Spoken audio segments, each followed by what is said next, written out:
Hey everybody, welcome back to the Plays and Fades YouTube channel. I'm your host, Gordo Gambles, and welcome back to another full card breakdown. This time for Dana White Contender Series, Week 8 of Season 7. We're almost done, the 7th season of Dana White Contender Series, but what we do have is another 5-fight slate on a Tuesday night that we are going to be breaking down for you guys, as always, from a betting perspective. No UFC this week, but we're going to take advantage. It allows me for more time to dive into some tape. There are some spots I'm liking this week, and as always, I'm joined by my main man, LiamPicksFights. This is the second to last week we have breaking down into a Contender Series on my channel. For what, year number 3, man? We'll be back for year number 4. Who knows? What are you feeling about this? Let's say week 8. I don't got any better way to put it than week 8 of Dana White Contender Series. How you feeling, my friend?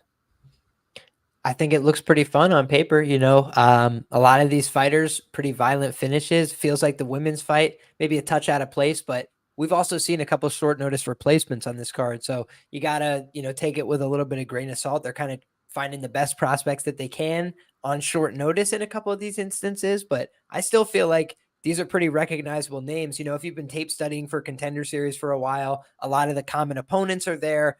Some of these guys have even fought the same guys on the regional scene. So you get to see a little bit of that overlap and compare, how each guy dealt with certain circumstances. So I feel like it's a fun fight card to break down. And I come in blind to this show each and every time, brother. For the odds. So I have no idea about any of the odds on this card. And I'm curious to find out alongside the viewers and see if there's any value to be had.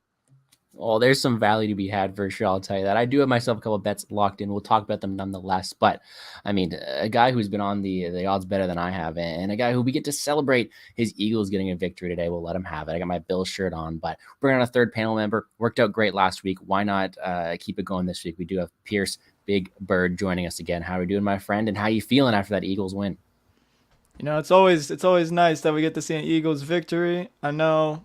Hopefully we can get another victory tomorrow with Contender Series, so back-to-back nights, back-to-back dubs. But like Liam said, man, entertaining card. It's a little weird though. We'll get into it. The first fight, I feel like it should be flip-flop with the main event, but I like all these matchups, man. I see a lot of violence, and violence is always entertaining to watch. Hey, it is for sure. And guys, I don't like to be cocky or toot my own horn or toot our own horn, but last time we were on the show, man, we killed it. Like no other way to put it. Last week on Liam's channel, we swept the bets on my side of things. We called some great underdogs. All three of us were able to give out some good picks, and we're looking to do that same exact thing here. If you guys have any questions or concerns, please throw it in the comment section. We'll be happy to answer your questions as we go, and happy to go out there and help you cash some more tickets. Please leave a like button down below, subscribe to the channel. Let's dive into some fights on a lovely Monday night, because in 24 hours, man, I'm hoping to have our pockets lined. So let's bring up these odds. Liam, if you don't want to see them, shut your eyes, man. We'll surprise you as we go, because we do have some fights to break down, and here they are right here as always.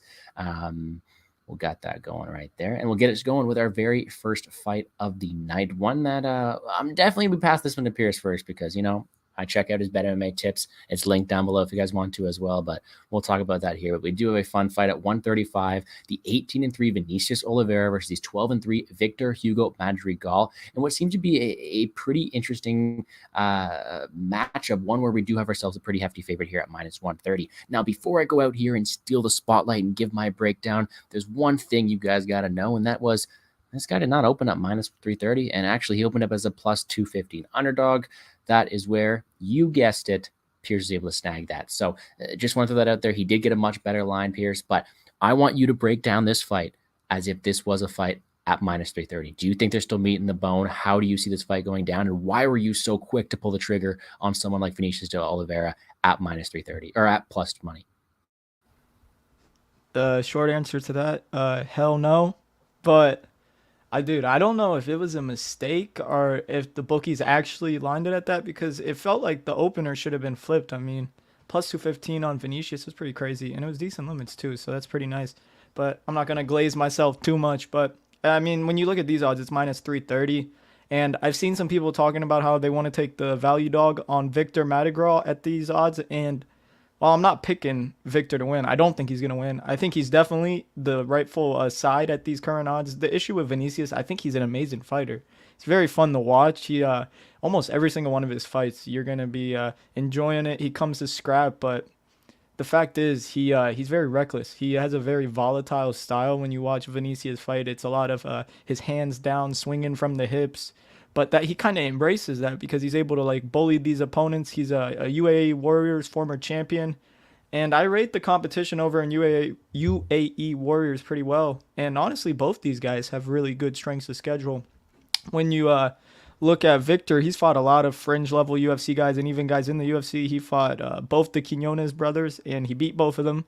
He fought Marcelo Rojo and a couple other guys. I can't remember the names right now, but he's tested, man. He's been getting some good wins on the regional scene. And the issue with this matchup is that while I think Vinicius is going to be a lot more athletic, he's probably going to be a lot more dynamic guy. Victor's a dog. I mean, both these guys are dogs, but we have seen Vinicius knocked out before in the Ali Taleb fight. And that's honestly a great fight. If y'all haven't seen that, go on Fight Pass, look up Ali Taleb versus Vinicius Oliveira. Probably my favorite regional fight I've taped for the whole season. But we've seen Vinicius knocked out, but that's kind of a credit to how he fights. Hands down, he's there to be caught. But I wouldn't say Victor's like a one-punch power guy. Because, I mean, a lot of his fights, like in the Teco Quinones fight, his last fight, he was low-key getting pieced up. And I didn't really like the optics I was seeing from him on the feet. But he's able to drop Teco with, I think it's a pole counter. And he found the submission there. So I've noticed in a lot of his fights with Victor, he's kind of not looking the best, kind of going 50-50 or even losing at moments. And then he comes back, whether that's like round 2, round 3 finishes. He has to weather the storm, and that's how he's going to have to win. Victor he's going to have to withstand a hellacious storm from Vinicius, because Vinicius fights, he goes for the kill from the jump. I mean, if you look at the face-offs today, Vinicius was up in his grill. He was ready to scrap already. And I think Vinicius is probably going to find the knockout in the first round. It just could get a little bit greasy if the fight gets extended. I don't think Vinicius has bad cardio. I just think he does slow down a little bit when his fights get extended. But I'm talking a lot for this fight because I'm really looking forward to it. But just to say, it is probably dog or pass. I'm being realistic here. I'm gonna let my plus number on Vinicius ride because I think he should be maybe like more so minus 250, minus 275 favorite. But I think he's gonna high roll a first round finish, man, and I look forward to this guy in the UFC. Yeah, I wanted to give you that spotlight first because I knew you did go out there and get an early number, so shout out to you for being able to do so. But when I'm looking at this fight now and I'm seeing that line, it seems like one where this might not have the most meat in the bone for it in my idea. I do think when I was breaking down this fight, I personally felt like maybe the A side here was De Oliveira, a guy who is going to be more athletic, the younger fighter, someone who is maybe exciting to watch. But when I'm going out there and looking to play him at such a hefty price tag, he doesn't really have the attributes of a really reliable fighter. I don't like his minute winning ability down the stretch. I don't like the way he's so reckless inside the pocket. And actually, what he does remind me of, and what this belt reminds me in general of, is kind of like the Kanon fight last week, one where we had a guy who, yeah, he should be favored, but am I go out there and play him when he is so reckless, when he can be hit and he has his own holes in his game? I don't necessarily think so. And for that reason, to me, this isn't one where I want to get too heavily invested on a big favorite here like De Oliveira. I love his athleticism. I love his power. I love his aggressiveness. But considering as his hands low, considering I can see him being rocked, and considering there are question marks around his overall defensive wrestling and his cardio down the stretch, I don't really want to go out there and parlay him. I don't want to go out there and trust him at this price tag. And there isn't enough meat on the bone for me to trust him at this the way the line is. You said you'd pick him around minus 250, minus 275. His defensive liabilities for me leave him to be more maybe minus 200 max, minus 175 around that, because I don't see it being out of the realm of possibilities of Madrigal going out there and finding the chin. I think Madrigal has power. I think he's a dog and he's fought decent level of competition in his own right. But at the end of the day, when I'm going out there and I'm looking to pick a winner, I do have to slightly side with the Oliveira side because I do think he's the overall more athletic fighter that they're trying to promote in this situation. With that being said, Madrigal's a guy who will continue to win optics here. I don't think he should be counted out in this spot. And I do think if he comes in with the right game plan, can take advantage of the defensive liabilities of De Oliveira, just not one where I favor him winning at too much of a clip. And for that reason, I'm more so banking on an error from the Oliveira side rather than success from Madrigal. And so it's maybe just a pass fight for me in general, though. Liam, do you have anything else to add on this one? We have a pass from me. We have the side of De Oliveira from Pierce. What are you looking at here? Yeah, I like this under. I like this fight not to go the distance, you know. I just ended up being able to watch like a handful of fights from these guys.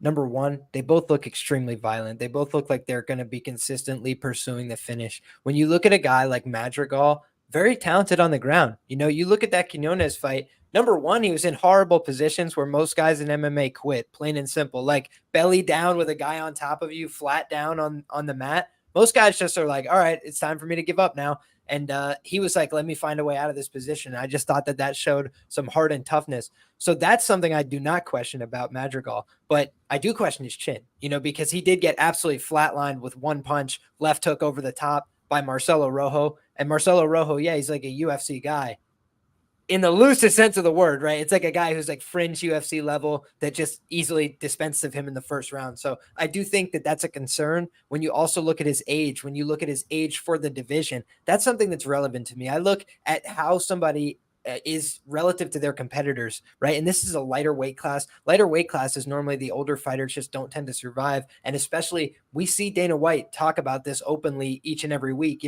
He's not necessarily looking for 33-year-old prospects. So maybe if you go out there and submit this kid in the first round, you knock him out crazy. Okay, like we'll sign you for 2 or 3 fights. But I do think that they're trying to sign a guy like Oliveira in this spot. I do think he's a fun fighter. I think he's a guy that's got crazy knockout power on the feet, but he's also got an explosive game on the ground. It's just, he's clearly one of these guys that's like a fully loaded spring. From the beginning of the fight, he's on trying to kill you. And Mike Tyson says you can fight for the knockout or you can fight for the decision. And I don't think he fights for the decision at all. I do think that he puts himself in some bad spots. And I think that the reason he got knocked out in that Taleb fight is that he was exhausted and his hands were starting to come down and he was starting to throw way more wild shots in the pocket. And I felt like that just opened him up. I was able to watch the Taleb fight as my guy Pierce was going there. So I'll watch it back in full force, but I watched from basically midpoint of the second round on. And I just feel like when I watch this guy, what I see from him is that he goes all out, but he spends himself for victory and he leaves nothing left by like the end of the third round. So yeah, go ahead, please. I will say, because I actually ended up taping Ali Taleb because he's fighting for PFL this weekend. Dude, that dude, he's going to be a name to watch out for. I think you could throw him in the top 30, top 25 of the 135 division and he would prosper. So going to an amazing fight. I mean, they both dropped each other. It was a crazy fight. I really hope you guys that are watching this, please. Yeah, he dropped him in round 2. That was sick. Yeah, but I think that a lot of that's credit to how good Taleb is, and we'll probably see him win this weekend as well. So that's a very high-level fight. And there was also another fight on Vinicius's record that I actually rate highly. It was Xavier Alou. That dude's really good, and to see how he knocked him out, it's really impressive. I just think Madrigal, he's getting wins against good guys, but it's like not necessarily in dominant fashion. Where you have Vinicius, he's a showman. He loves to just taunt you, kind of just mess with you. He's a bully, and I think that's a good theme for this card. We're going to see a lot of bullies on this card, and I think Vinicius just a good job of just playing the showman and putting on a show for the fans. And sometimes that's what really leads them to be the aforementioned A side in this bout. Once again, just reiterating the fact that I am picking Oliveira to win. I do think he's the guy brought in here for success. But when you're relying on someone like that, whose main criteria for him is his athleticism, when that fades, when that's gone, and you don't necessarily have the chin to back it up at a high clip because your defense is in there, you're not someone I'm going to want to bet long-term at this price tag. So yeah, he could go out there and look dominant in that first round. I'd be okay with going out there and finding a better opponent to be able to catch him down the stretch because I don't think he's perfect. With that being said, as much as I'm trying to find or poke these holes in these games, he is still someone who's dynamic. He is still someone who's explosive and fun to watch, and he is still someone who should get his hand raised, being the younger, more athletic fighter of the two tomorrow night. So one where I'm maybe a pass from there. I was looking towards the under, but when we have the fight doesn't go the distance at almost minus 300 for 135ers, again, not much value there either. So I do have personal bets locked in this card. I don't know if there's going to be any on this fight here. I know I've seen some comments about the submission play or something like that. The prop market for me on this one is pretty saturated, especially with the KO being minus 105 here. So I don't know, man. I like to get my action and I like to be a degenerate gambler here, but I don't think I can bring myself to betting this fight. I don't think it would coincide with my reads here. So if you got the early number, all power to you, but not one where I'm necessarily feeling the strongest about. With that being said, though, let's move on to the next one. Before we do so, shouting out the chat here. Mushroom was the first one here. He's saying what's up to Liam, to I, and to smash the like button. I agree with that right there. Cole showing up. What's up, Cole? Hope everything is going well. Appreciate you tuning in there as well. YBP MMA and W, and then Mushrooms. He's going in there and he's agreeing with you and the Eagles there. Peace. All right, Pierce. Sorry. Hitman, join in. What's up, Hitman? Daz is there. Evan's hanging out as well. Cashville Rican saying supporting the OGs. hit the like button. I agree with that one. Hit the like button down below. Chick is here as well. And I did actually see Chick post something on our Twitter. She was on the underdog side here. I don't think that Pierce thinks the bookies are dumb, but he thinks that they opened up at the wrong side. I tend to agree with that one. I think it should have been opened flipped, which is why I was able to hop on that early number. I know you were on that other side, and I know you're very sharp on that, so I will go give that thread a read there, but I don't think he thinks they're dumb there. I think it's okay. Chronic there as well. What's up, Chronic? Yeah, well, man, I appreciate all the support here. If you guys have any questions, please leave them in there. I'd be happy to answer them down the stretch as well. Frank's in here as well. Easy saying what's up. What's up, Easy? How you doing, my friend? Fight Talks also hanging out in here. North Ender saying hi to Liam. All right. Appreciate everybody in here. Let's move on to the next one. Next fight up, we do have ourselves a female fight at 125, and one that is a short notice replacement. And I'm kind of going to take the reins on this. I'm going to be selfish here and be the host and take advantage of being the host, because I'll break down this one first. We do have ourselves the 4-0-1 Ernesto Kareckaite. Hopefully I said that right. Versus the 3-0 Carly Judice. An interesting matchup here at 125, and one that I do think comes with a decent clash of styles. Both of these fighters are primary kickboxers, but before I break into their styles, I want to mention that, like I said, this is a short notice replacement. Kareckaite was originally supposed to be fighting Sora Rachmanovs. That is Rachmanov's sister here, someone who is going to be someone we're going to highly be. I was excited to do tape on, someone to be excited to watch, and instead we do have Carly Judice stepping here on short notice, and that leaves a couple things to be mentioned here or brought up for the styles. But nonetheless, we do have someone who is only 3-0 stepping in, someone who is only 24 years old, and someone who is a relatively raw prospect, but she's someone who, you know, kind of fits some decent attributes on tape. I like her pace, I like her pressure, I like her ability to mix it up, good striking there, and I do think she's going to have a volume advantage in this spot here. There are her red flags, of course. I think she can be hit. Her level of competition is pretty low. Her opponent's records are 5-14 combined. Not very fun, but she does have power. She does have some good kickboxing, and I do think that she has the ability to win optics in this matchup.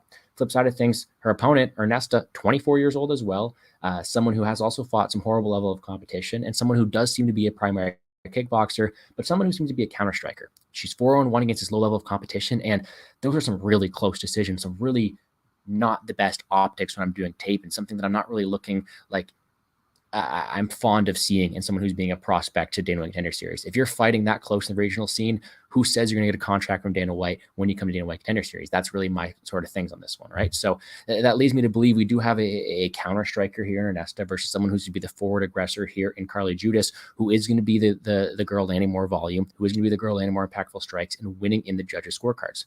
Second point of things that we have to mention is, did we really think that this Ernesto girl was brought in to have success against Rachmanov, or was she brought in to be a step up? Was she brought in to set up Rachmanov for success, someone who is a kickboxer and really that limited to that, or was she brought in to compete here? And I don't think that's that. I think what we have here is someone in Ernesto who they don't rate too highly, and someone who they were just using as a stepping stone for Rachmanov. Now we get the younger girl in Judice, who is still new to the sport, but someone who I do think has the pace, the volume, and the pressure to win this spot here.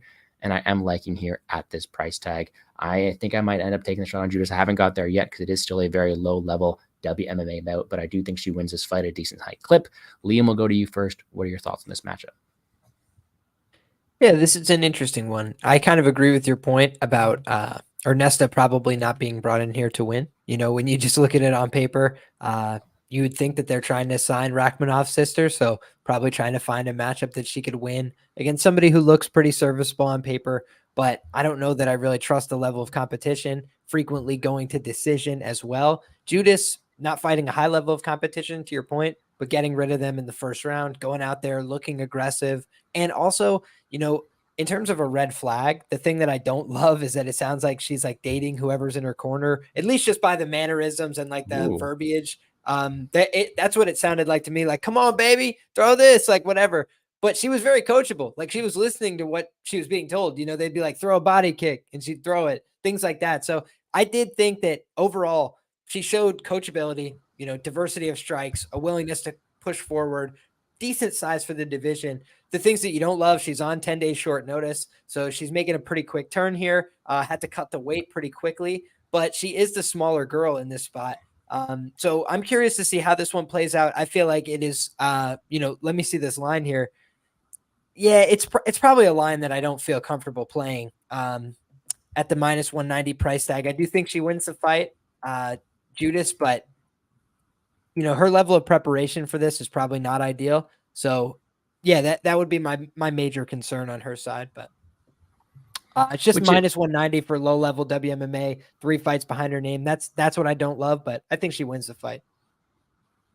Yeah, and I tend to agree with that. I mean, it's a tough price tag to go out there and back, but I really don't see too much I'm liking from the Ernesta side of things. I think she lacks a lot of things you want to see from someone who is just showing up on Dana White Contender Series in the first place. And I think that if she had come out here with some decent volume to win optics, but also some decent physicality, I'd like her more in the spot. But I don't really think she necessarily has that let's say clinch style or physicality to take advantage of someone in Carly Judice who is coming in a short notice and who is going to be the smaller fighter. Instead, I think she's going to be overwhelmed and not have the ability to counter strike to a higher rate. And I'm going to be picking Judice for that reason. I think I have more conviction than Liam does in that aspect. But Pierce, do you agree here? You make it 3 for 3 on the short notice replacement, or are you going to go against her here? I am not picking Ernesta to win a fight on the Contender Series. And I know Chick said the bookies might not be dumb. I think they're dumb for opening Carly at a pick'em. I had to get on that, so that's my play on this fight. I wrote in my notes, I think Carly should be minus 200, and that's about what she's at right now, so I don't think there's any value in the current line. But my issue with Ernesta is, yeah, she does have the height, and probably, I don't know what the reach is for both these girls, but obviously she probably does have the reach advantage. But the issue is she doesn't know how to use her length. I got very frustrated watching her fight, because she's so tall and long for women's flyweight, but she seems to be punching herself in the range. I mean, she's mainly got like a 1-2 and a front kick on the feet. And with Carly, I would want her to be a grappler essentially, but I just, it's going to be a striker versus striker. So that's why I'm saying don't go crazy with the minus 190, minus 200. That's accurate. It's women's MMA. It's going to be mainly a striking match, but I just think Carly's technical. She's a lot more better on the feet. And I just think when you watch Carly fight, she's cutting angles, she's feinting, she's throwing good combinations, where Ernesta, it's a lot of like the same stuff. And I wish Carly was a grappler, then I would say she's probably my favorite spot on the card, but she is a striker. She's 23 years old, but she's out of a good gym. I don't know where exactly Ernesta trains, but Head Kicks MMA for Carly is a great gym. You got Matt Schnell, Andrea Lee, and a couple other people that are in the UFC, so she's in good hands. And I think this is a good spot for her to shine. All right. Yeah, I tend to agree Phillips. And with. It's a 3-inch reach advantage, by the way. That's not as much as you honestly would expect seeing the frame of Ernesta, but that's good to see. But what do you guys think? Because I was seeing some chatter over decision or KO. Yeah, on her amateur career, she had some decisions, but since she's been pro, she's got 3 KOs over mostly mid competition. And it's hard to call Ernesta anything other than really mid. But with that being said here, I can't really rely on Carly Judice going out there and being a finisher at a high clip. I think she lacks a lot of attributes here to be someone you can rely on in that regard. And instead, a decision is going to be the most likely outcome. But again, not the prettiest line. Like, we are getting plus 190 on the decision. I think that it is on the table, and actually I'd be more inclined to playing a minus 3.5 if that line is out on a market like this, or one that could get you to cover both bases, whether it be a dominant decision, whether it be a finish. But truly, you don't have to get too cute, don't have to get too fancy. That's not horrible. There are some parlay pieces on this card. I don't know. It is still a low-level WMMA fight at the end of the day. We'll have to see where we go from there, but not have to dwelling on this one. We don't have to dwell on this one too much longer. We do have some other fun fights in the card. We can move on to them going forward here. Let's bring those up now. Next fight up, we do have a fun one at 145, the 7-1 Danny Silva versus the 7-1 Angel Pacheco. One that is how do I put this one properly here? This may be a super exciting matchup, one that is gonna leave the fans entertained, let's put it that way. I'm very much looking forward to seeing this one go down. This was one that actually I was first alerted about by Pierce, so I'll give Pierce the mic first on this one. Tell me what you saw doing tape on this one and how you expect this one to go down. Well, when I watched the tape on this one, I saw that this was going to be an entertaining matchup, and I told you guys we should probably bet Danny if he's under minus 200. I did. I got he was like minus 155 yesterday, so I jumped on that to win 2 units. But I mean, it's a lot of like favorites being like around the accurate price at minus 220. Kind of. I don't want to say don't force it, but it seems like there's no value on the line, honestly. When you look at Danny Silva, the reason I like him in this matchup is because we have Angel Pacheco, who honestly I think is going to give Danny a striking fight. Angel, I saw in an interview, he said he prefers to stand, which I don't know how that's going to go for Danny, but I mean, Angel does have an amateur boxing background, so he's going to be down in the fight. But the issue with Angel is that, like, I don't know if he's going to get the respect of Danny because the way Danny fights, he stays in your face and he does a good job mixing up his targets, whether that's going to the legs with his kicks or body shots and then head. I like how he is not just necessarily a headhunter. He's looking to really like break his opponents down. And if you watch like any of his fights, like amateur to pro, he's always in an entertaining fight. He loves to scrap. So I guess that might be a reason why we kind of hit the brakes a little bit at minus 200 because he's always getting in dog fights. And I guess that's going to be the one knock everyone says about Danny this week is that he is hittable. But I mean, he is hittable, but I haven't seen his chin really test. I mean, it has been tested. I haven't seen a bad chin is what I'm trying to say. We've seen him roll with punches pretty well. And I think he's the rightful favorite in this matchup off of pressure and volume.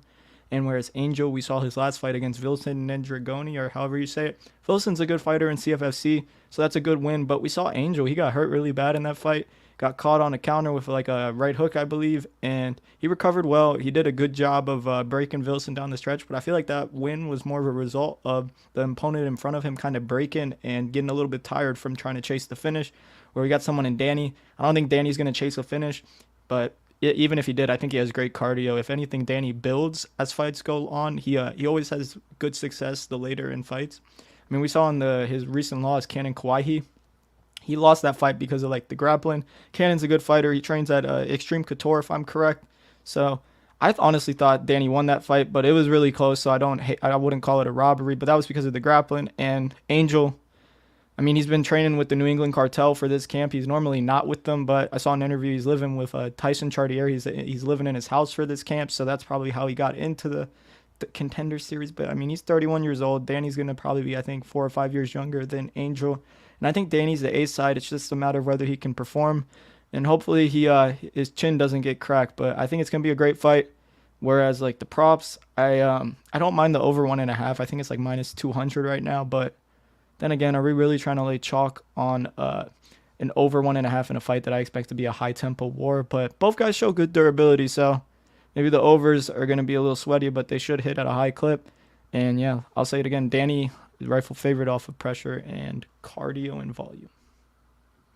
Yeah, off of pressure and volume are two things that you really have to take into consideration for this matchup because that's really his style. He doesn't have the best defense in my eyes. He doesn't have the best ground game. He wants to go out there and he wants to break you with pace and pressure down the stretch. And he has a really good ability of doing that. What I like the most about him when I'm doing his tape is his resiliency. If you're going to go out there and get in dogfights, you need to have the ability to battle back. You need to have the ability to bite down the mouthpiece and keep on going. And he does exactly that.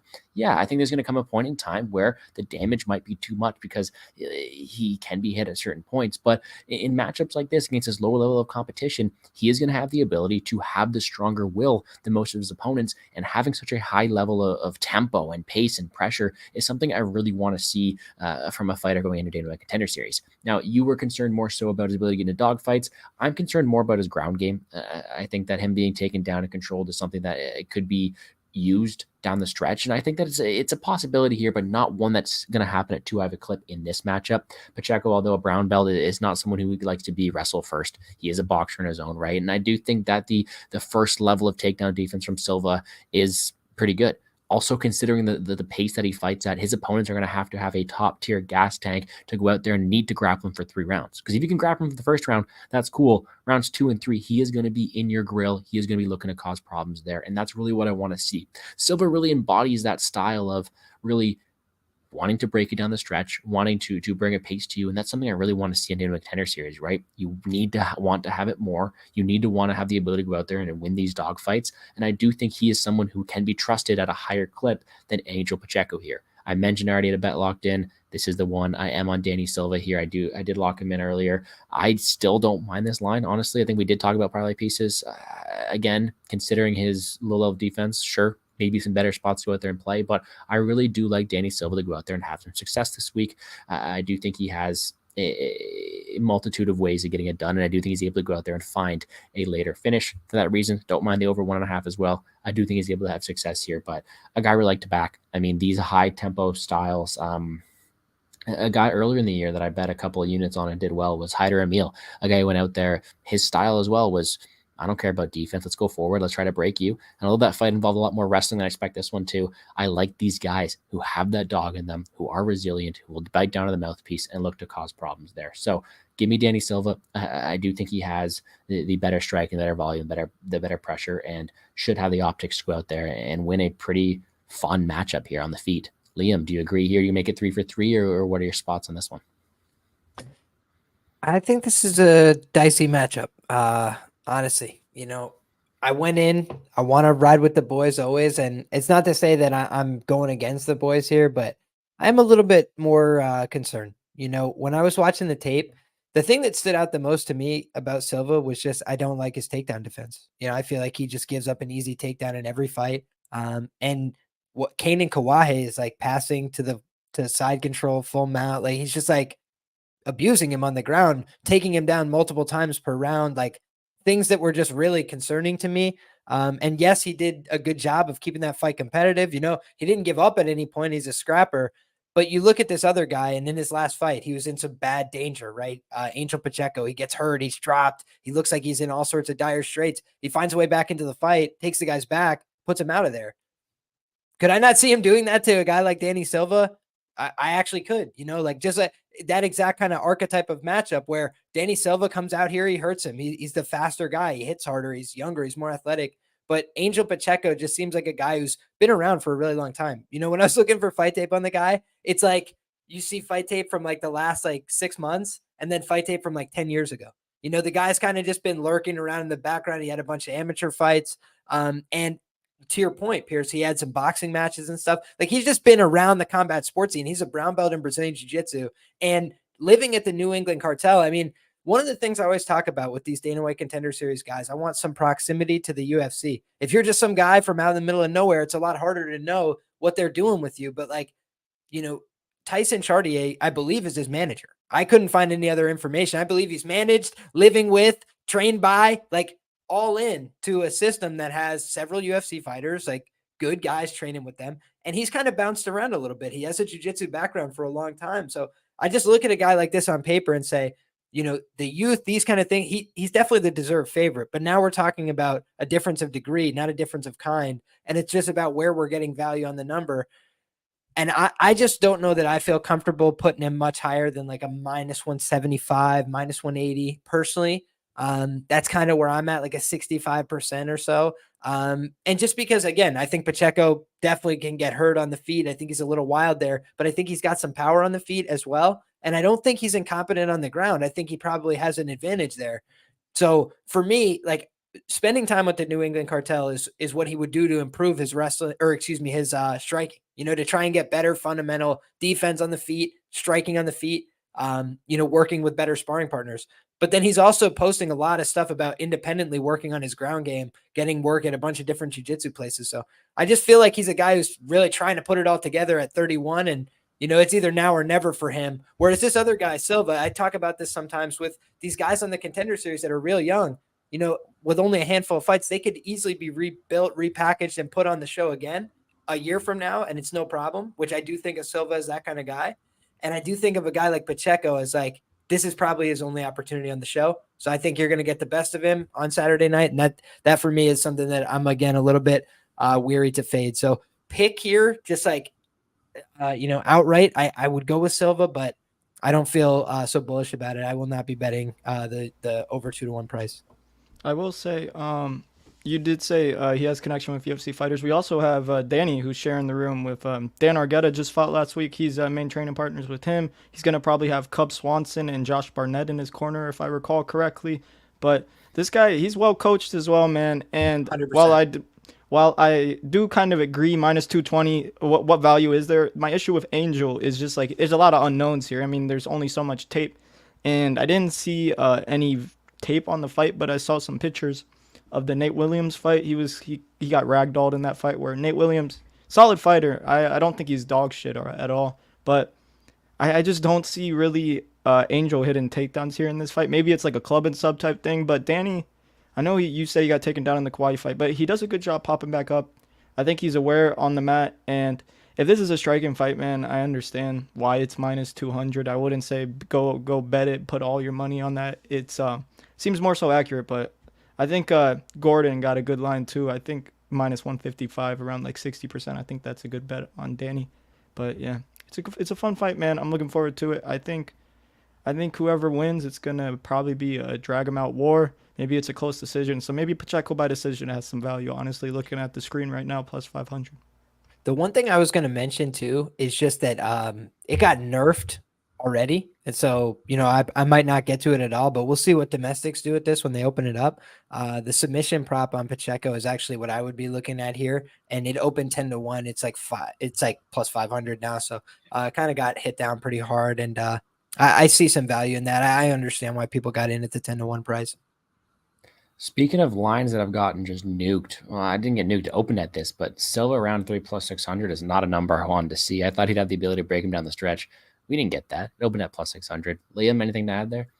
The other thing I was going to mention, Silva was submitted as an amateur. So it's been a while, right? But I've seen the same visuals that make me think somebody who's a better submission hunter and a little bit more aggressive could definitely take him out of there. And so based on those instincts I saw in that last fight and the fact he's been submitted in the past, that was kind of the narrative there. I didn't fully explain that. So wanted to just get that off my chest.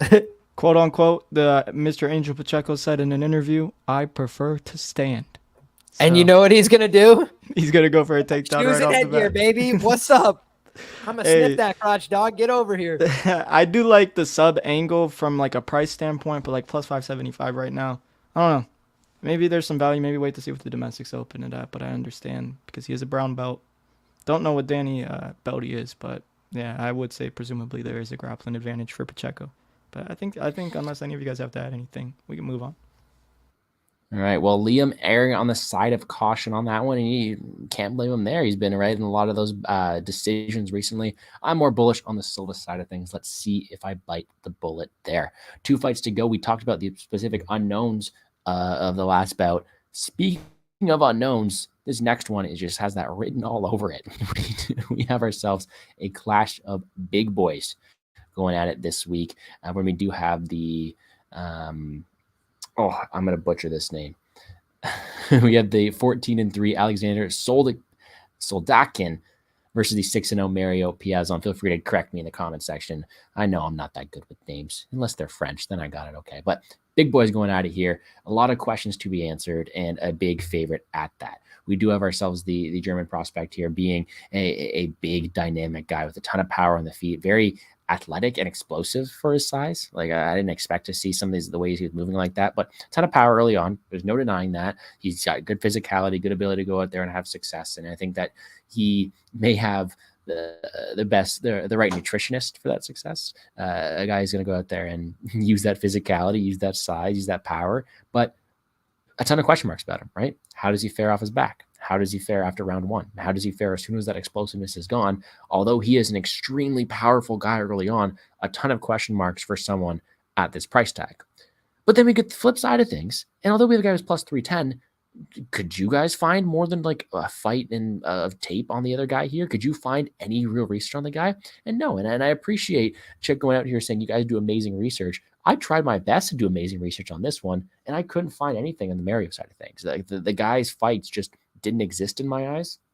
I found, what was it, his first one, an older one of his? How much can you pay attention to that? So we have to look into a massive question mark, but also one where we have to dive into more wiki capping the guy. All right. What do we expect this guy to bring? Well, you look at face-off, he's going to be a much smaller guy here, but he is someone who is training with Jailton Almeida. He is someone who is going out there and he is training in that style of camp. And you have to think, if you're going to go out there and train in a camp with not only Jailton Almeida, but Eduardo Mora, who fought on this season of Contender Series earlier, someone who's going out there and working with those type of people, you have to expect them to maybe go out there and bring a grapple heavy approach.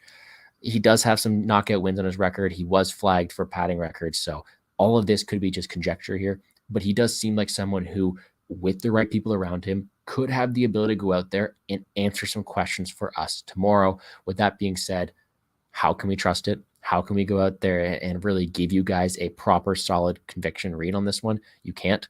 And for that reason, it's hard for me to find any value here. Because, yeah, face value tells you Soldatkin should go out there and get an early finish because he is so much more explosive versus a guy who we haven't seen any tape on.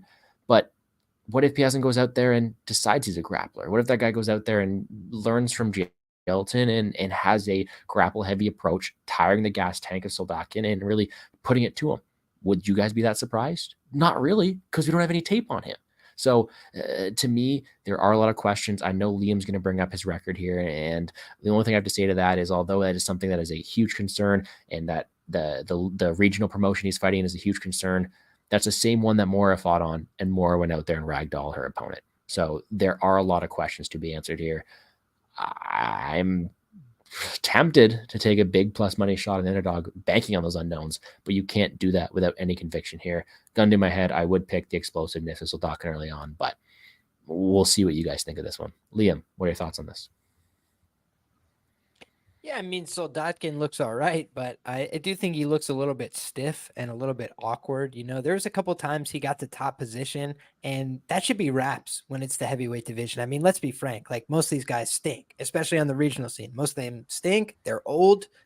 They're washy. So when it goes to the ground, you should be passing to the mount and finishing the fight, and it should be pretty elementary. And like this dude who is literally 40 years old is hitting him with a deep half sweep and like forcing him back up to his feet. I was like, my brother in Christmas trees. Are you kidding me?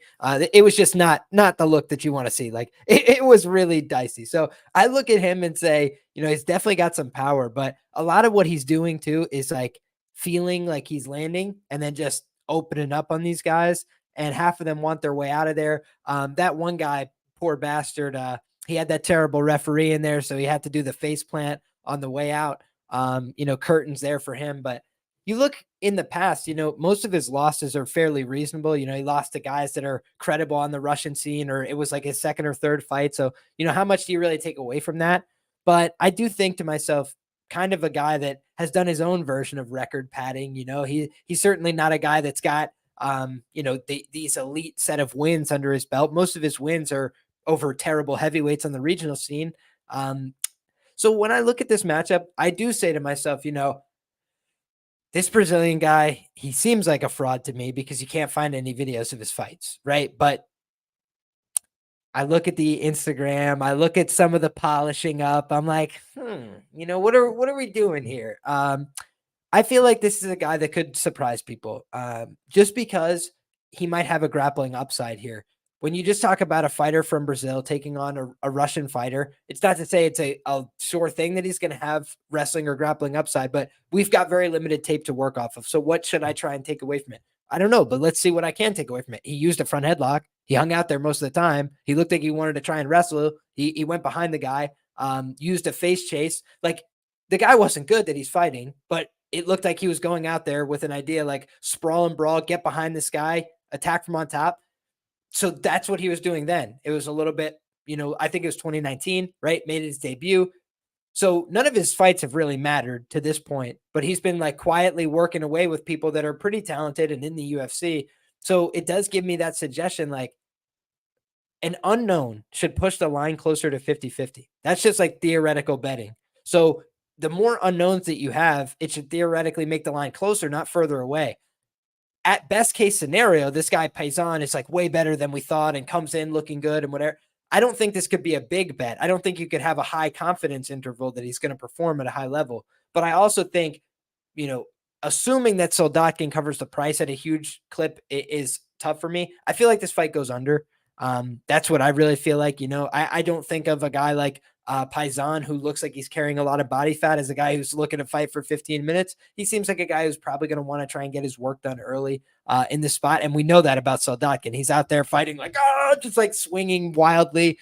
Anytime he lands a big punch, he starts committing to 5-punch combinations with his chin right up in the air. So again, when we're talking about minus 400 heavyweights, I want to know that they're going to go out there, pursue the grappling, control it from on top, or they're just levels above their opponent in every phase. And I don't know that. So for me, I feel like it's a dog or pass situation based on the number. I do lean towards this under. It's pretty chalky. It's a heavyweight fight, but I just feel like two guys that are pretty liable and susceptible at heavyweight, somebody's probably going to get finished here. And it would be playing into unknowns. So that's how I feel about it.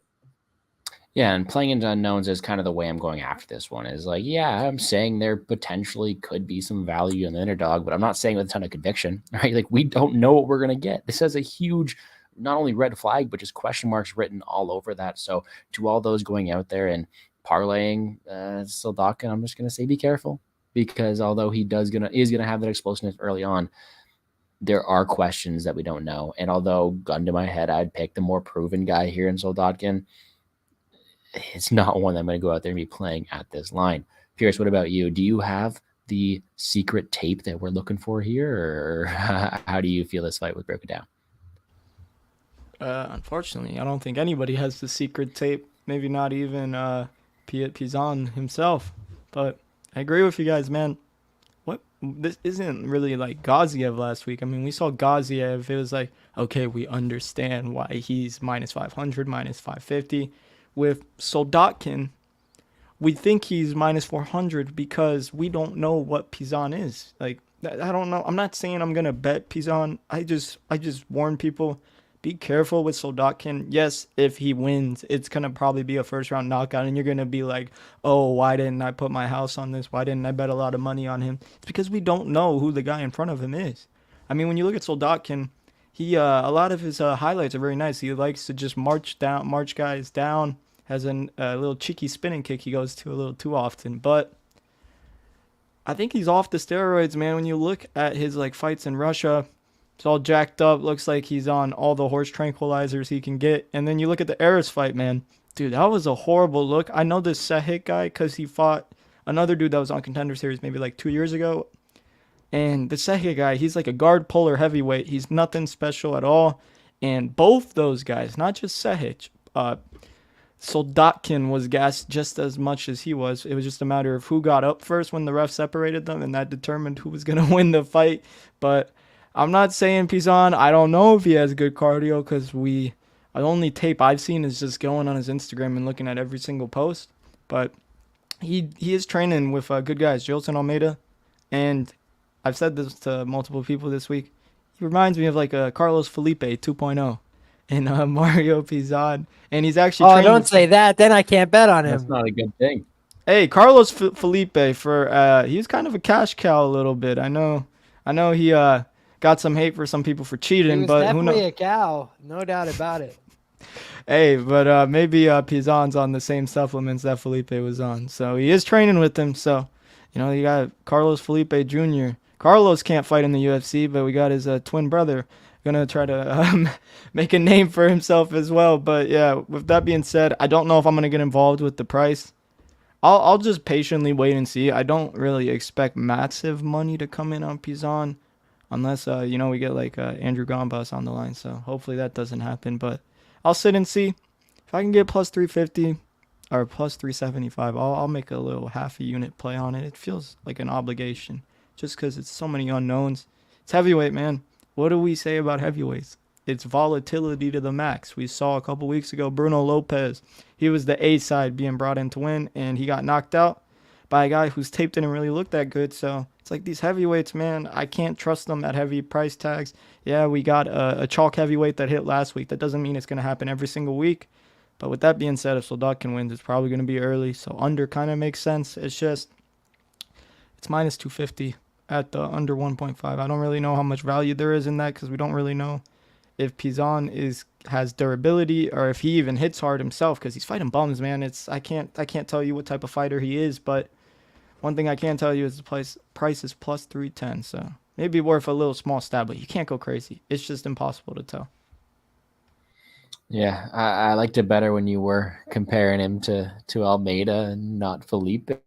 But that's okay. We'll still go in there. I mean, there was a point in time where Jilton Almeida was plus 225 in his Dana Contender Series bout, because we didn't know enough about him. And no, I'm not comparing Piazzon to Jilton Almeida. Like, it's like, stop. What I'm saying is a lot of the time there are unknowns that we don't know about, and hindsight, we could look stupid, we could look smart. I'm just erring on the side of caution here of be careful. Do you remember who Soldatkin. was favored against Jailton Almeida by chance? It was a fraudulent Russian. This guy's German, so that doesn't count, but it could make him more fraudulent. Isn't he a Russian by way of Germany? Am I wrong about that? He's probably in a Boost Magomedov, but I just see the German flag, man. I ain't go too deep into this matchup. They have the Russian flag behind him on most of his fights that he did against the Brazilians. So that's what rumor has it he got kicked out of Dagestan because his wrestling was too bad. So all right, yeah. We have here speaking. People would pick Felipe over Soldatkin. Yeah, I would too, because Soldatkin's going to fade against anyone who has a decent chin and decent ability to go out there and fight from range, right? The question is, we don't know about Piazzon's chin here in the first place. We don't know about anything. So we talked a lot. We spent a lot of time talking about the low-level heavyweight fight, haven't we? Let's get on to this main event here. Underdog or pass, I think, for all of us. All right, main event time. We do have ourselves a fun one here. The 6-0 Danny Barlow versus the 7-1 Raheem Forrest. I'm not Monk with the unnamed nickname show, but Danny Barlow with left hand to God. Pretty sick nickname, if you tell me. It's no pleasure, man, but it's there. And you know what? That kind of embodies really his style. Is you watch the tape and he's got a really good left hand. I mean, if I had something about me that cool, I'd make it my nickname too. But no, he is pretty powerful, has a lot of that ability to get finishes in that right. And I think that is his overall best attribute. But in this matchup here, completely spoiling my pick and breakdown, I am on the Forrest side here. This is one where I am taking the guy to go out there and have some success. And I do think that I not only like his level of competition, but I think he's the more well-rounded mixed martial artist, in my opinion. Yes, there is a possibility for any fight that Barlow is in to use that left hand to find the chin and have fight-ending power. But I think when it comes to picking the better overall mixed martial artist with the better ground game, the better volume, the better optics, I'm going to have to go with Forrest here. I like his explosiveness. I like his ability to go out there mixed up on the ground as well. I like his gas tank. I like his level of competition. There are a lot of things to like on this Forrest side of things. And I do think when we go out there and we see him utilizing all of this, going out there, getting submissions, getting takedowns, and having the ability to go out there and also contend on the feet, I do think he should be a heavier favorite than he is in this matchup. Now, there are red flags on his side, right? Submitted by Charlie Radke. Okay. Yeah, like, I don't think I really have to worry too much about the grappling of Barlow here in that case. That was one of the things where Radke is very nasty on the ground. And if anything, that showed me that Forrest is able to use his grappling if he's able to here. I'm more so worried about the power of Barlow, considering that Forrest can be hit, but I do not think that one-shot KO power is worthy of a 45% win indication here. I think Forrest should be a heavier favorite here, and I am this close to placing a bet. Liam, push me over the edge or reel me back in. How do you see this fight going down? I'm liking what I saw on the Barlow side, brother. I'll be honest with you. When I was looking at Danny Barlow, number one, he's a southpaw, man after my own heart, right? I like me a southpaw because I am one. And I look over at this guy Barlow, left hand to God. I was like, man, this guy's going to have a good left hand. Yes, he does, right? He's very fast. There was sometimes I watch these fights on 2x speed, especially when people are grappling, because I have a pretty good grip of what's going on. I'm watching, I kind of have a feel for it. So I don't mind watching it at a higher pace rate. And I went to check if my thing was on, 2x speed, because of how fast this guy, Danny Barlow, is moving with the left hand on some of his sequences. He does a really good job feinting and kind of mixing up when he's going to throw it and when he's just showing it to you. And he's also constantly using open hand parries. So a lot of times his hands are coming forward in this rhythm, and then it'll just be hot, and he changes the speed on you. And so a lot of guys aren't, it's not like they don't know what's coming. They see that he's telegraphing the left hand and it hits them cleanly on the face. Anyways, that for me is something that's a really good tool for him. When you look at a guy like Raheem Forrest, definitely a good fighter. He's got power in his hands, but he's also a guy that, for me, kind of front loads his success. He likes to come out there, swing into the pocket, kind of set down his feet and start throwing wild shots. And sometimes that puts people down, but sometimes it also opens him up to get into wild scrambles, like in the Radke fight, where it started to go sideways as soon as Radke created those scrambling situations. And Raheem kind of was in slow motion in some of those grappling spots. Like, you got to scramble when you're about to be stuck underneath somebody in these positions. You got to be moving, you got to be changing your hips. And that's what I saw from Barlow in his match against Christian Eccles. If you guys aren't familiar with this guy, he knocked out Pat Downey, who is a real wrestling prospect, a guy who had made a national team, a guy who had been, on the All-American side of things when he was on the right side of the rules in college. Pat Downey, big prospect coming into MMA. And this guy, Christian Eccles, sent him to the land of wind and ghosts with an uppercut, right? He's got big power in his hands, and he also knows how to wrestle. So he went out there against Barlow. Barlow kind of opened up the match. He pulled guard, he went to the bottom position, tried to get some stuff going, and he wasn't able to do it. He went for some triangles. He tried to open up. Eccles was eventually able to get one guard pass. I think that's what won him the match. But you look at that, and I didn't come away saying, man, Danny Barlow's a real fish off his back.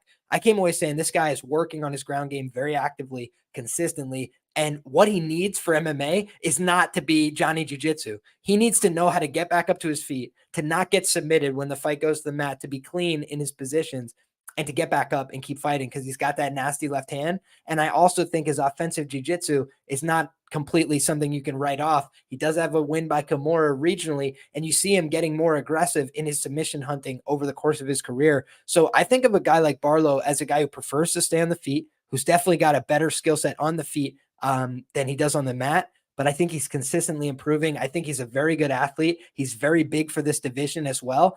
I think he's got a lot of power in his hands. So for me, I understand why this fight's very closely lined. Raheem Forrest, not a bad fighter by any means. He's got a lot of skill. I think if this fight goes all the way the distance, I think he's probably looking at a win here because he's got the wrestling upside. But when Donovan Beard is dominating you in the second round, absolutely wearing you out and looking like he's going to finish you from the top position, that tells me that it's really concerning, and among other things on the tape, I feel like that bounty of evidence for me was enough to think that Barlow is going to have something for him here. So I think I'm expecting a very competitive fight, and I think that Barlow's actually going to get the job done here and probably via knockout.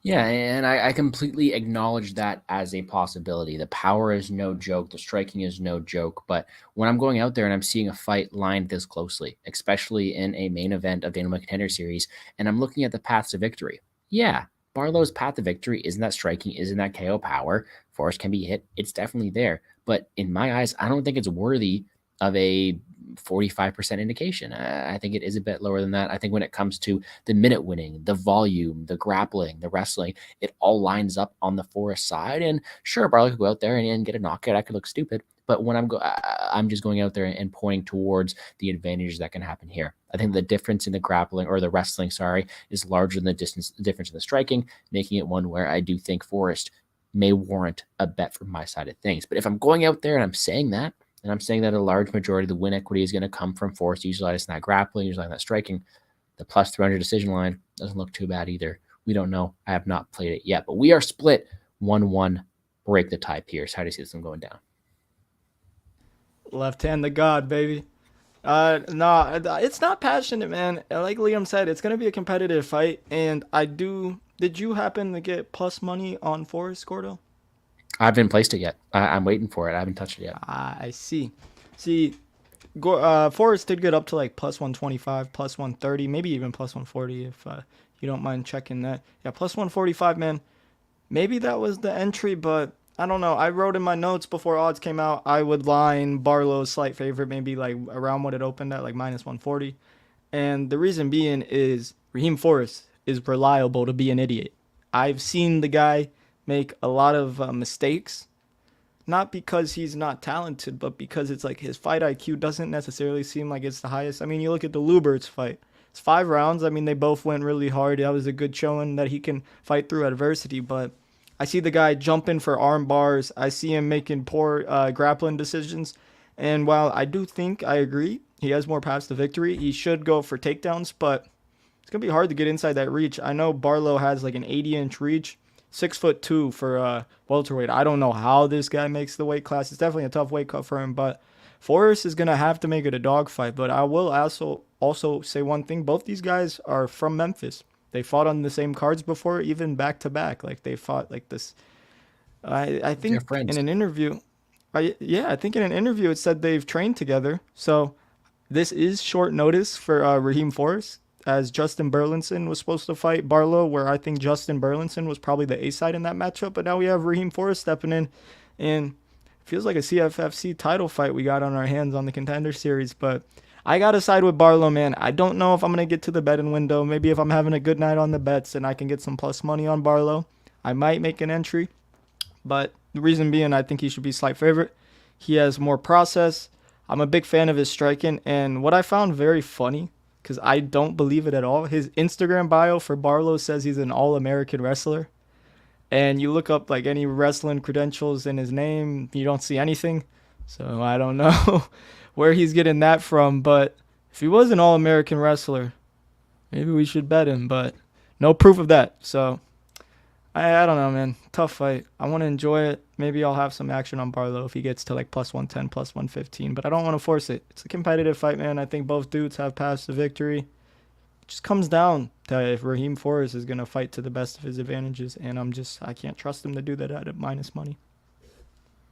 Sounds good to me. And you know what? I'm okay with riding solo on this one. I'll stick to my reads. I'm not one to be swayed by you guys, no matter how sharp you are. And it kind of scares me. This is one where I will still stick towards the Forrest side, although I completely acknowledge the power that Barlow does have. With that being done, on an hour on the dot, we have done breaking down this five fight, Tuesday night Dana White Tender Series card. Quickly, before we go, I'm going to ask you guys, please hit the like button down below, subscribe to the channel. We are going to do our quick recaps as we always do. And we're also going to go out there, if you guys have it available, throw out a DGen parlay for Mushroom as always. Being the selfish host I am, I will go ahead and go first and talk about my overall thoughts on this card. Very first fight of the night, we have Oliveira versus Madrigal. A very fun fight, one where I do believe Oliveira is should be a favorite and someone who is the A side here, but not to this much of an extent at a minus 400 indication at this point of time. I think he does have the overall better, more dynamic striking, and I do think he has maybe the more potent ground game, but he is very poor defensively. His athleticism is his best attribute, and he can tire down the stretch. When Madrigal is such a dog, I think that this line is wide or wider than it should be. I am going to pick Oliveira to win, but I wouldn't be surprised if Madrigal is able to fight through adversity, go out there and make it a lot closer in this line and tails. And for that reason, no action for me on that first fight of the night. Second fight of the night, we do have ourselves a lower level WMMA bout. Short notice, Carly Judice, is someone taking this spot here. Ernesta was supposed to be set up against Sora Rachmaninoff to go out there and not do very well, and I don't think her style bodes too well for Dana White Contender Series. She's a low-volume counterpuncher. I think Carly's going to have the ability to use her aggressiveness, volume, just power overall, and better striking to go out there and have some success. I don't like the counter-striking volume or physicality from Ernesta, leading me to pick Judice at a very high clip. Line's a bit wide. Don't know how much involvement I want on low-level WMMA, but I do think she wins this fight at a pretty high clip. Silva versus Pacheco, same thing. It's another bout where I really like what I'm seeing from the Silva side of things. He's a dog. He is my sole bet of the card so far. I like his resiliency, pressure, volume, and when you're going out there and you're fighting at such a high clip and you show me that you can battle through adversity and you have good durability to go out there and do that, I do think he's someone I want to back. The takedown defense and the defense is something that is kind of a concern, but Pacheco's not a guy who seemed to be a wrestle first kind of game plan. For that reason, I do think Silva gets his done at a high clip. I favor his volume, his optics, and his pressure to go out there and break Pacheco for a late finish or a dominant decision, one that just should be a very, very fun fight overall. Soldatkin Piazzon's a complete question mark. Who knows? No way I'm playing stock at minus 410, considering all the unknowns of Piazzon. He is training with Jilton Almeida, so that is something that, you kind of want to see. Maybe we're going to play into some variants there, play into some unknowns, but I think if Piazzon has a grapple-heavy game plan or has a more to offer than the no tape entails, he could go out there and beat Soldatkin, who is not really proven in his own right, who is more so a very athletic, explosive guy round one, but has his defensive question marks, has his cardio question marks as well, leaving that Piazzon could have some success if he decides to show up here, although without any tape, hard to know, dog or pass, but truly an unknown in that one. And the main event, I'm sticking with the guns here in Forrest, someone who I do think should be favored here. More tools to get it done, better grappling, competent striking. And I do think that I have to acknowledge the power of Barlow coming in the other side, but the guy with more paths, the guy whose discrepancy on the ground is larger than discrepancy on the feet is Forrest, and I do think he gets it done for me this weekend. When it comes to a Hail Mary parlay, man, let's take Carly Judice to win by decision. Let's go with Ooh, this is a tough one for Hail Mary parlays. Let's go with Judice decision, Raheem Forrest decision, and give me the Hail Mary of all Hail Marys. Give me Mario Piazzon inside the distance. Liam, let's go to you next. Recap it for us. Absolutely, brother. So the parlay is going to be tough for me. I can't use totals because there are no totals on best fight odds right now. So we'll figure it out. We'll work around it. But in terms of the quick recap for the card, here's what I've got for you guys. Starting with the first fight of the night, I'm going to go with Vinicius Oliveira as the pick. I think that he gets the job done here, but I do think it's a greasy fight. I think somebody's getting finished. So my stronger lean is towards the under there. I feel like Vinicius is kill or be killed. I think he's going to come out here and spend everything looking for a victory, looking for a highlight reel. It could be a jumping spin kick. It could be something crazy. It could be on the ground. But I think he's going to try and close the show. And I do think he's going to run out of gas if he doesn't. And probably get finished on the return because Madrigal can continue to push that pace. He can come back on somebody, but I question his chin big time. So for me, that's the ultimate decider. I think that Carly Judice is probably going to get the win here. I just think she's more aggressive, more willing to push forward, a little bit more insistent on pushing her pace, but she's on short notice. She's favored to win. A couple of things I don't like. So I'm going to pass on that fight in all likelihood. When I look at the next fight, it's a fight where I don't have the strongest read, but I do lean a little bit in terms of value towards that Pacheco side being slightly the value side at these numbers. Just don't feel inspired to play it. If it went to 2-1, I might be tempted there. You're fading some intangible things that are important. Like the younger fighter here in the Silva side. I do think Silva should be favored, but I just think it should be a little bit more close because I do think he gives up positions on the ground. I do think he makes mistakes, and I think he gives up takedowns a little bit too easy. So until I see him shore that up a little bit, I think his style is a little bit wild and reckless to just justify big favorite prices. I think he should be favored again, but I just think probably a little bit wide here for my personal taste. I'm actually just going to go ahead and pick this completely fraudulent suspect underdog here in Piazzon, just because I also think Soldatkin is kind of sketchy as well. I feel like he's got these big, bulky shoulders. I feel like he comes out swinging wild with his chin up in the air, and I feel like that invites a little bit of volatility. If he gets on top here, it's probably going to be an ugly one, but if he doesn't, I feel like it's not going to look that good. And I have seen him get swept by a 40-year-old to the point where he had to stand up out of the position and let him get up. So for me, that's enough to say, hey, give me this young Brazilian kid at this big plus money number, or I'm passing on the fight entirely. But in terms of a total lean, I'm leaning the under no matter who wins. I just think of both these guys, too much fat tissue to be out there for 15 minutes. I think somebody's going to be if nobody gets to finish in the first 3 minutes, that's what I expect. Somebody has a cardio arrest, and then the fight is over shortly thereafter. In terms of this main event of the evening, I'm going to go with the Danny Barlow side. I think the left hand to God is a real threat. I think he's got that power in his left hand. I also think he's got a dangerous right hook that he's able to open up because everybody's looking at his left hand. I think on top of that, his grappling is continuing to improve. I like his size and his body type for the division. He's pretty long, but he keeps people away from him. And when they get in close, he actually has pretty good takedown defense along the fence line. He was doing a good job of stopping Eccles from getting takedowns. It was when he pulled guard in open space and started to invite some ground exchanges that he allowed the pass. So for me, I feel like Barlow's going to know the assignment here. Keep this fight upright, land some big damaging shots, make Raheem Forrest start to second guess himself and wear on him as the fight goes on, because Raheem Forrest has almost been 10-8'd by Donovan Beard. That fight with Raheem Forrest is the reason why he fought Bo Nickel. Make no mistake about it. They saw that and they were like, what could Bo Nickel do to this guy? So they were like, put him in there. But when you look at that fight, Donovan Beard almost came back on him in a fight where he has every advantage, where he's clearly better. He almost lost the fight. And for me, that kind of bag fumble mentality is what I don't want to see. I saw it in the Radke fight. I saw it in that fight that he ended up getting the win because Donovan Beard fumbled again in the round 3. But it's just, for me, Beard was the one that made the critical mistake there. Whoever got on top was winning that fight. And I feel like in this spot, it's not going to be so easy to get on top of a guy like Barlow. I think he's more physical, and I think he just hits harder and keeps people more honest. So give me a guy like Barlow here. I wouldn't be surprised with either this fight going over or under. I could see it kind of going both ways, but for me, because I think it's a little bit more correlated with a Barlow win, let's go Barlow and this fight not to go the distance. I think Barlow's going to finish him. Okay, and end it off, Pierce. What is your quick pick for this one? Yeah, so quick picks. First fight of the night, we got Vinicius de Oliveira versus Victor Madrigal. Great fight. Really looking forward to it. I think Vinicius at around -300 is pretty accurate. You just have to favor him just based off the fact he's more dynamic.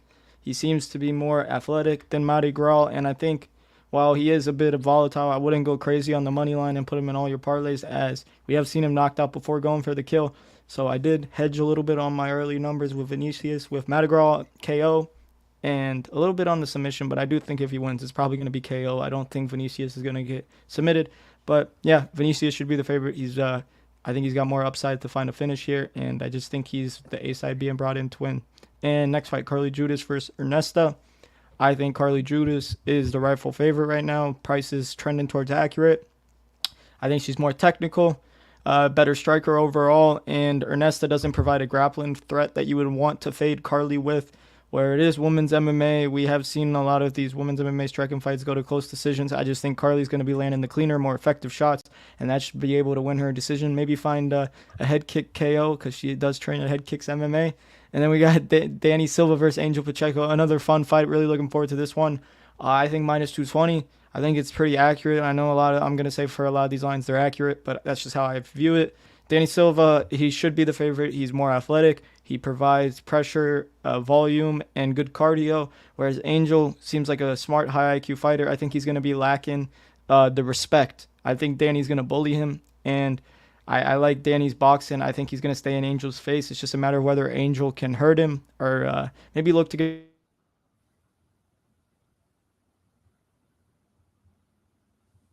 Oh, is it my end?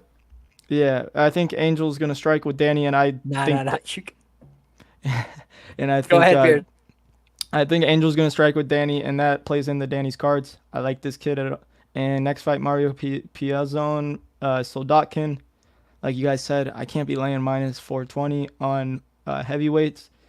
And at the end of the day, Piazzon, well, he might get knocked out in the first round.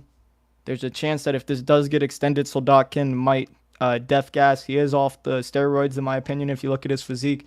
But I don't know if I'm going to put a play on this fight, but Piazzon money line, I wouldn't get greedy with the ITDS. It's not that big of a difference in price. So maybe small sprinkle if it keeps blowing up, but evidently I'm probably going to pass. And the last fight, Barlow versus Forrest. While I understand why Gordo wants to pick Forrest, my issue with him is that he is reliable to be an idiot. That's the best way to put it in my eyes. I've seen him drop rounds to Luberts and Donovan Beard. While I don't think those are necessarily absolute trash cans,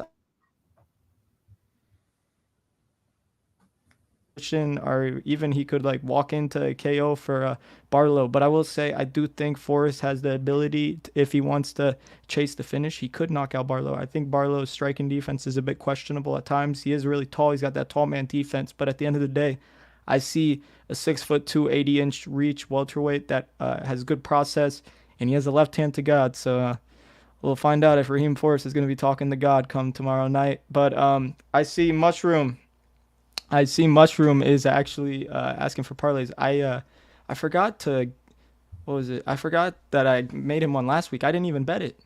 And it was like 20-1. So I hope Mushroom tailed it. But this week, I'm just going to go money lines. And I'm going to say -330. We'll do Vinicius money line, Carly Judice money line, Danny Silva money line. So it's a lot of favorites. And then we're going to go Mario Piazzon money line, Mushroom, and Danny Barlow to close it out. And I saw someone in the comments. It was like tripping me out. They apparently they know what high school I went to. So that's I don't know if it's a friend from high school, but what is it, Giuliani? You got it right. I did go to Green Oak High School, man. A little bit weird there, but that's funny.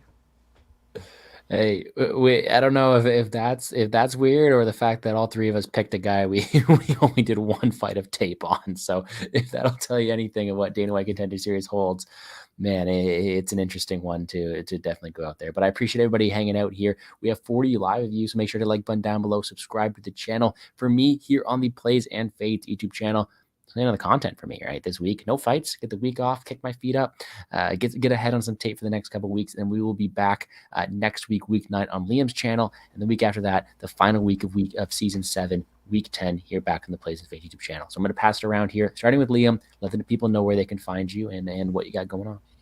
Absolutely. And let me give you the abbreviated parlay from our guy Pierce here. I'm just going to limit it to 3 legs. We'll go Barlow, Piazzon, and Oliveira.